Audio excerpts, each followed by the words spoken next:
Hello, and thank you for joining us today for Tiger Talk TV. Excited to be here today and share some updates from Marshall Public Schools with everybody. Then we'll talk with our middle school admin team about the new Pathways classes that are happening at the middle school this year. Some exciting additions to our schedule at that location. First thing I want to share with everyone is that Pride in the Tiger, the foundation, they're hosting their biannual Hall of Honor banquet this year. It got kind of interrupted the schedule over the last couple of years with COVID in place, but we're back on schedule with that. That's going to take place on October 29th at the Marshall Golf Club. This year, 4 individuals are being inducted into the Hall of Honor. Community members Mike Fox and Jennifer Johnson, MHS alumni Gary St. Aubin, and past staff Dennis or Red Schroeder. They'll be inducted on October 29th at the Marshall Golf Club. If you're interested in tickets, you can reach out to Pride in the Tiger, and their office is located at the high school. So you can just call the high school and connect with Krista about getting tickets for that. I also want to share we've had some projects taking place this fall. Late last spring, we received a grant. The district received a grant to do a solar project and some solar panels at each of our locations. Those panels are now being installed this fall. They are almost completely up. The project's being funded completely by that grant that we received, The tie-in to connect everything to school is supposed to happen now over MEA break on the 20th, and we hopefully will be scheduling the last couple buildings to finalize that within the next couple of weeks. So excited to see that project all take off and be started after a few months of talking about the planning for that. Our Cti location, some update on that too. We've had questions about kind of what's the next steps there. So we've talked in the past about, originally we talked about opening up this fall, and that's kind of been pushed back to next fall. So the fall of 23 will be grand opening, but work has started out there now. I was just out there this morning actually, and they've started some demolition. The walls are all getting opened up, started getting worked on that. We're waiting for final approval from the state on all of the plans. Permits are requested, and just that, like I said, initial work has started at the location. Hopefully within 2 to 3 weeks, interior stuff will be going, plumbing and HVAC demo. Also, on that location, we had the shed way in the back. If you've been by there, you see that shed blew down in a storm a couple months ago, working on getting bids for that. So that's all coming together as well, and the RFPs will be going out soon for that, so we can start construction of that project in the near future as well. Excited to see that all come together. Our gymnastics program has been a big change this fall. We took the old pool space at the middle school, and that's been renovated over the last year and a half. We've been working in that space. The room is almost completely done. We've started moving equipment in and getting that set up. Gymnastics will be set to start their season at that new location this fall. In the process of getting everything finally set up, I want to say a big thank you to Samantha and Matt, our coaches, for all the extra time and the help that they've done to get that program put together and that space all set up. Also wanted to remind our listeners, the school is asking the taxpayers to consider supporting a $675 per pupil unit operating referendum when they vote this November. That vote will be taking place. It's a referendum that we had an operating in place up until 2018. We let it expire at that time, so we currently don't have an operating referendum in place at all. Looking to reinstate that levy that was in place at that time to help cover operating expenses. The operating referendum would support smaller class sizes and support general operating things such as the class sizes, the staffing levels, technology needs that we have in the district. I have a website set up. I encourage people to check out that have questions about it. It's tomorrowstigers.org. Again, tomorrowstigers.org. Encourage people to check that out. Learn more about the need, the ask, the cost, and when and where and how to vote. Also on that website for people, one of the big questions is what's it going to cost me personally if that gets passed.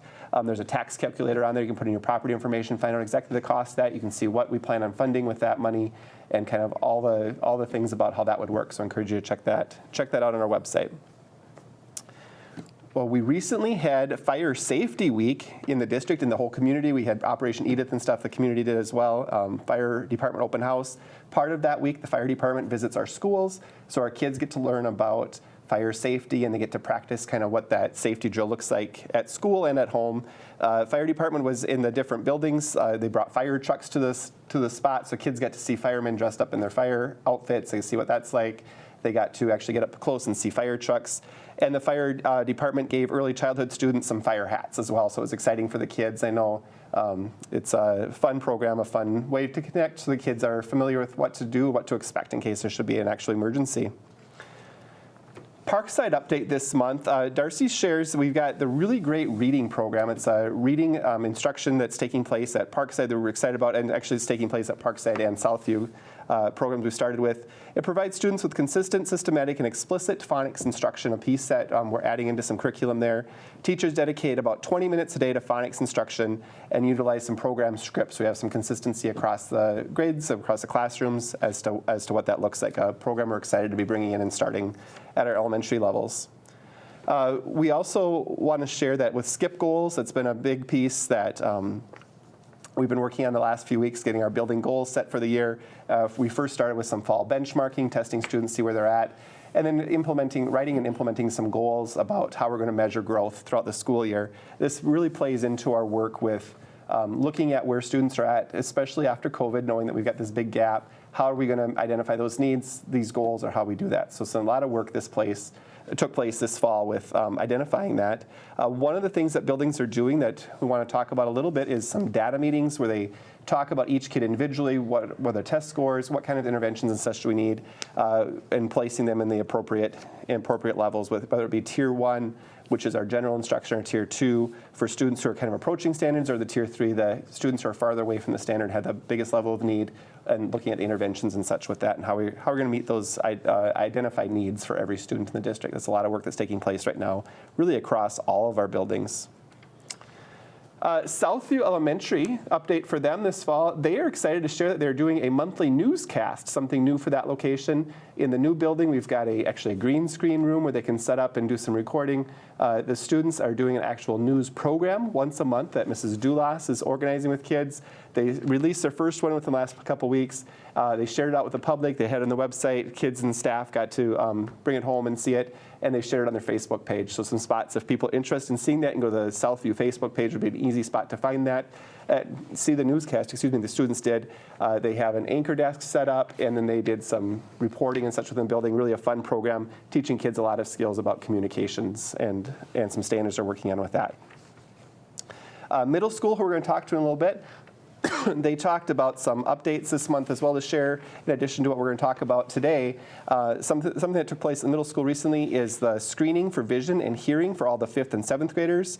And we want to put out a big thank you to the Lions Club that comes and helps with that screening, with some volunteers and such with that, and some equipment they bring in to help us complete that screening for all of our kids. Also want to share a project took place. This was also at the middle school. Student Council is trying some new things this year. We had homecoming week recently, and one of the big projects they did, they baked cookies, brownies, and cupcakes that they distributed after school recently, had a bake school, and then the profits from that bake sale will help sponsor future student council events. So some fun things that our kids at the middle school are doing. Excuse me, as they're working on kind of revamping student council and doing some things there. High school, homecoming's a big update this month there too. That was a big event in the last week with a lot of things taking place during homecoming week at the high school this year. We started the week off with a mock crash. It's an event that we host once every 4 years, where they walk through just kind of some safety messages and talking to kids about making safe choices, especially around we get to homecoming weeks and some of those times when there's more things going on. Talking to kids about making the right choices and some of the consequences that happen if they don't. So that mock crash took place Tuesday. It was a very impactful event for our students. Wednesday, we had a Career Expo that's hosted by the Service Cooperative. We also had a variety of events on Friday, including a grill out, the Coronation and Pep Fest, the football game, and then the dance. So Friday was a big day for our high school kids, but it was a really fun week, connecting back just with our community and with all of our students, past and present. The Career Expo I just mentioned, that took place on October 5th on the campus of SMSU. That's an event that we bring all of our sophomores over to. It's a regional event that's held both in Marshall and in Worthington. The Service Co-op sponsors that. The Marshall event this year, there were over 75 exhibitors. They had a variety of hands-on experiences where students could learn all about career opportunities. There were over 1,400 students that attended the event. I know it's really a nice event for students to get to hands-on, talk to people in career fields, and learn more about what to expect in some of those areas. High school, one other thing high school is sharing, if you've driven by the high school, you see some changes happening in the landscaping out there. High school is 15, 16 years old, and there's just some landscape that needs to be refreshed and taken care of up there. So right by the front doors, we have a landscaping class where Travis Christensen's group is tearing out some old and putting in some new things, taking care of some of that. And then some of those islands along the edge of the parking lot, if you've been up there, you'll see that the wood chips are kind of gone, and there's some rocks and stuff going in there to cleaning that up. Good project for the kids, and a nice project to get cleaned up at the high school as well. So excited to see that all coming back together. Finally, the last update I have, we want to share that on September 20th, end of last month, we partnered with City's Diversity, Equity, and Inclusion Commission and hosted a Welcome Week activity. It took place at Justice Park. It was focused on bringing people of all different backgrounds in our community together. We had a really great turnout. We had over 300 people attend, multicultural families joining, a lot of food and events and such taking place. It was a fun event for all that we look forward to continuing to partner with that committee on and making an annual event for our community. So it was a fun time to make some connections. All right, well, I'm joined today by our middle school principals. We have Paula Wolter-Matson and Peggy Reynolds. Peggy's new to us this year. Excited to have you guys here and talk a little bit about some changes. A lot of changes at middle school this year. Schedule was a big change, and a lot of that came around some pathways classes that we added at the middle school. So we're going to talk about those things today. Why don't we start off, and you guys can kind of choose who's going to answer first. Tell me a little bit about the new schedule at the middle school. What does that look like, and why did we make some changes there? Well, Jeremy, we spent a lot of time last winter, fall, and in the summer creating a new schedule for the middle school. A lot of changes that we thought would be very beneficial for the students. We have longer blocks. We now have 6 blocks that are 68 minutes in length, which actually is an 8-minute change in the length for that. We also changed our advisory and lunch combination. Each of those are 4 minutes longer as well, so they are 34 minutes long. With that change, we had last year the grade level split so that half the grade level ate lunch for 15 minutes and half the grade level went outside for 15 minutes. This year we switched it so that the whole grade level is able to eat at one time, and then that allowed some flexibility where if the student was done eating and they chose to stay inside, they could, and we have board games and things that they can do, or if they decide once they're done eating they can go outside. So that gave us some more flexibility with that. Of course, we added the addition of the pathway classes. We feel it's really important for our middle school students to be exposed to those different pathways, which will give them a better sense of what they would like to choose for electives at the high school.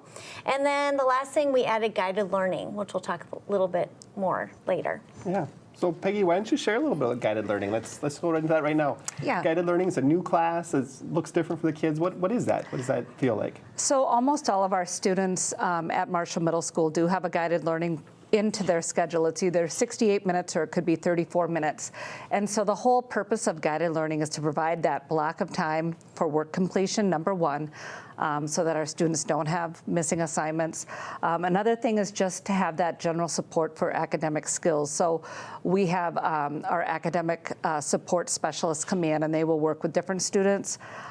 We also see when I go into a guided learning class, I'll see groups of students working together on a math concept or an assignment that maybe they might all kind of struggle with. So they're working together to come up with solutions. And then just being able to offer that time for interventions and extra services that some of our students really do need and do use. So when mom and dad here that have guided learning, they might default and think this is study hall, but this isn't just a study hall like what we maybe had when we were in high school. This is something different. There's actually more structure. There's more structure. Place there. More structure, and the students have really utilized it well when going around and looking at the different classrooms and seeing how they're using it. Students are taking advantage of it, and we're seeing those results. So yeah, good.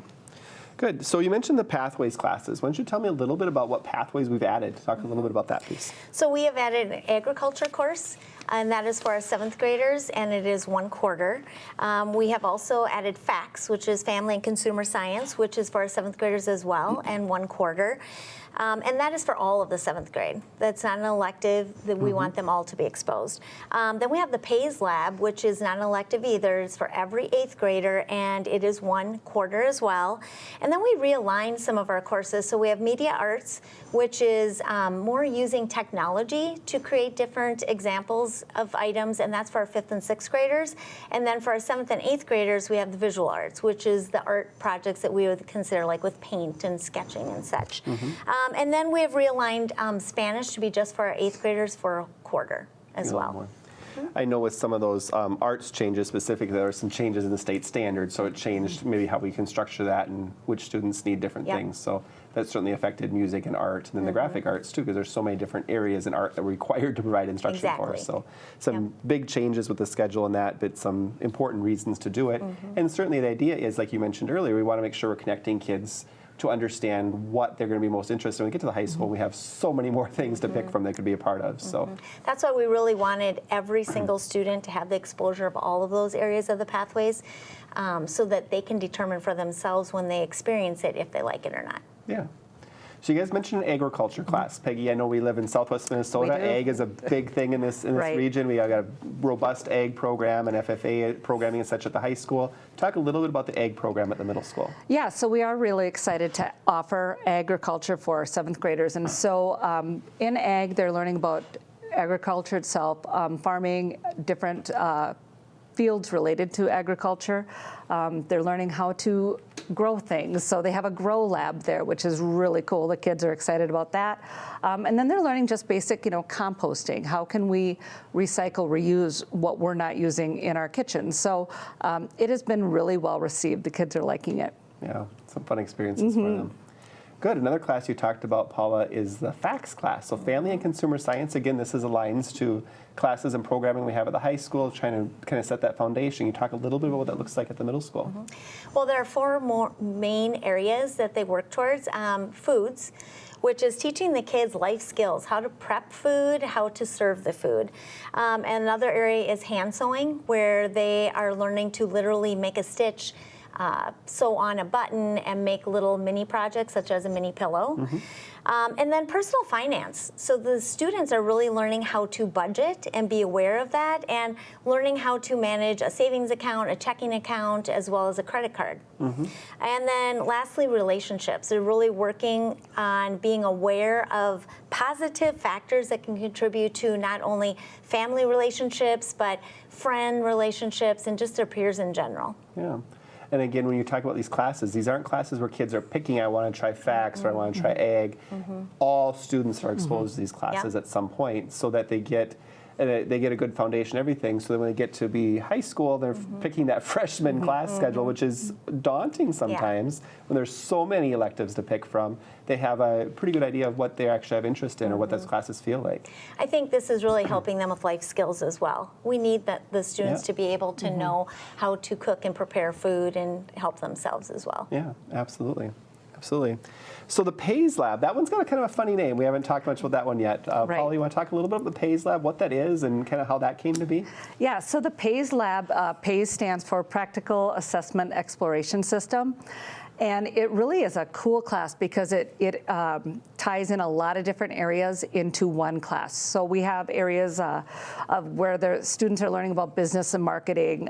They're learning about production and processing, construction. I mean, they're using hammers and it's just very, very cool as far as those basic skills. They're learning computers and technology, as well as like consumer and services.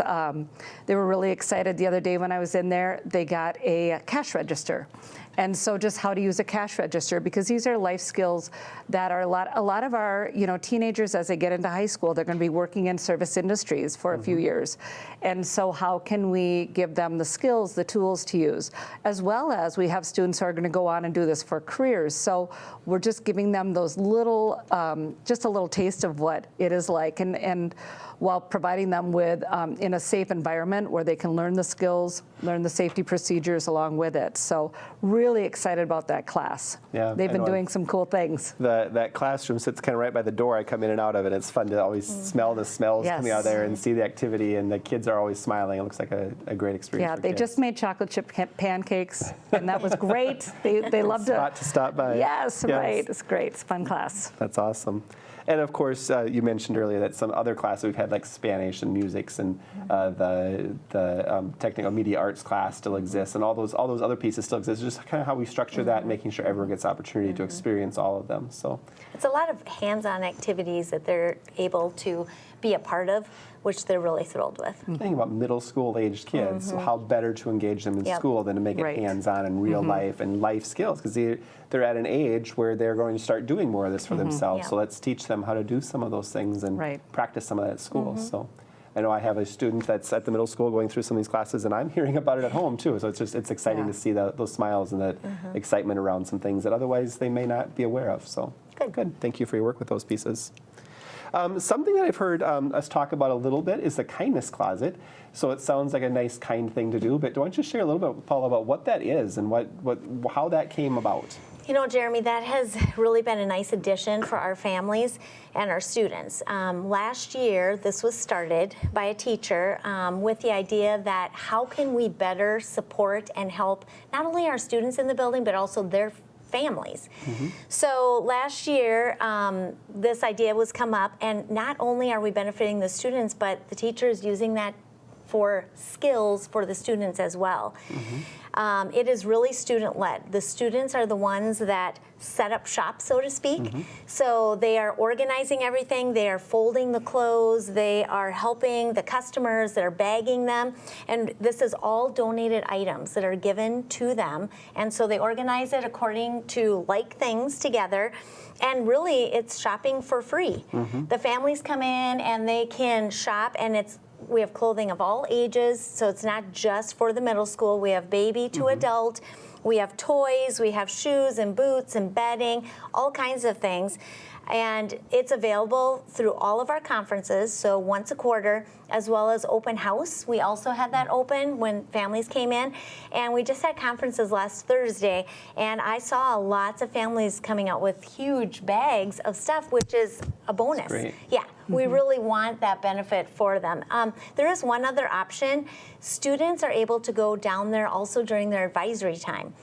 So there's a system for them to be able to go down there. So if they know that they have an area of need, they can go down during advisory time and go and shop to pick out their items. Sure. So a student who says, I really need a new pair of shoes and I need a way to find that, they go downstairs and there's probably something in that room that would fit them, that would work well. And yeah, I've been through that room a few times. It's really a nice opportunity for kids. And like you said, I think the part about the life skills and teaching the kids that are putting that together too, it's some students with special needs are organizing that program, but really a nice way to lay out, work a store where there's no money exchanging hands. So it makes it, everything's organized. It feels really nice and well put together. Especially, so it's a great project. Like right now when the weather is changing, so some of the students might need hats or gloves or boots or coats, and we have that.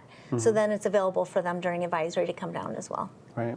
And something we hadn't talked about necessarily, but another piece that kind of fits with that same programming, you talk about meeting kids' needs and teaching life skills. That same group of kids is doing another project called the coffee cart. Is that what we call it? Yeah, where they're making, go around and sell coffee for a quarter or something to staff members, but coffee, and then making some little craft projects and some little Chex Mix or something like that. So really some nice programming. So we're meeting those needs of all of our students when we're talking about careers focused and these hands-on opportunities, and really thinking about job skills and life skills for all students. It's a nice way to do that. And then they go around and sell their products that they've made or whatever to the people in the building. So customer relations. They're learning how to do that, how to take the orders, how to take the money, how to make change, how to hand it over to them. Right. Yeah. Great when skills. I was in school, we got a workbook and we worked through the problems and there you go. So such a fun way to see this more engaging way to teach some of those skills to our kids. On that same token, the same group is also working with the Tiger's Den. So they are keeping track as far as what supplies are needed to get ordered, and that is open at the end of school on Fridays, where students are able to come and buy treats. And Tiger's Den, just students buying treats, pops, and candies, and some special things once a week. And popcorn. It always smells like popcorn in middle school on Friday afternoons. So. They had it last Friday, and it was popular, so the kids love that. That's fun. Good. Peggy, this year, there's a middle school office is the busiest place. A lot of coming and going. Right. We've talked a lot about the social emotional needs of our kids. So that's been at all levels. We've talked about that. But middle school is one that this past year we identified some need for some additional support, specific around social emotional needs. So we've I had a position and hired some. You're new this year too, so it's we've had that position as long as you've been here. But certainly talk a little bit about that position and kind of how you interact with that person, how you maybe work together to meet those needs, because I'm assuming working together very closely with Mr. Hoppy. Yep. So Mr. Hoppy we hired as our SEL teacher, stands for Social Emotional Learning, and basically it's just designed to help another way to help kids connect with their emotions, with their feelings, or if there's an area where they're really struggling, having that extra person in there just to be able to go to and talk to. Mr. Hoppy's role, he will meet individually with students. He might work with a group of students who have like similar thoughts or feelings, and just to kind of talk through that. I've worked closely with him where there might be a student who I've seen in my office where maybe they're consistently late to a class. So I might refer them to Mr. Hoppy just to say, hey, can you talk to this student and maybe help them make some more connections or give them some ideas to get to their classes in a more timely manner. So that's been really good. Another thing that Mr. Hoppy oversees is our Second Step program, which is our SEL program that our advisory teachers teach once a week. So he oversees that as well. It's been a really great addition for our staff and for our students. He's very well received, and the kids just love him. So. Right.